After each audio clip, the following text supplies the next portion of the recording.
পবিত্র ঈদুল আজহার দিনে বন্ধ থাকার পর আজ রোববার থেকে ফের চালু হয়েছে মেট্রো রেল। তবে মেট্রোতে কোরবানির পশুর চামড়া, কাঁচা বা রান্না করা মাংস পরিবহন করা যাবে না।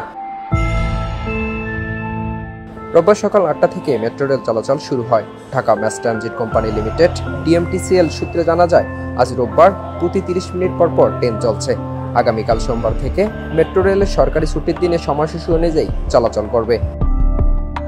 গত মঙ্গলবার DMTCL এর পরিচালক AKM খায়রুল আলমের স্বাক্ষর করা এক বিজ্ঞপ্তিতে জানানো হয়েছে, মেট্রো রেলে কোরবানি পশুর চামড়া, কাঁচা বা রান্না করা মাংস পরিবহন করা যাবে না।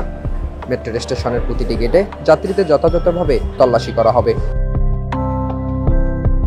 বিজ্ঞপ্তিতে বলা হয়েছে, কোনো যাত্রীর কাছে কাঁচা বা রান্না করা মাংস পাওয়া গেলে তাৎক্ষণিক তার মেট্রো স্টেশনে প্রবেশে আটকে দেওয়া হবে। মেট্রো রেলের নিরাপত্তা কর্মীদের এসব নির্দেশনা কঠোরভাবে বাস্তবায়ন করতেও বিজ্ঞপ্তিতে নির্দেশ দেওয়া হয়েছে।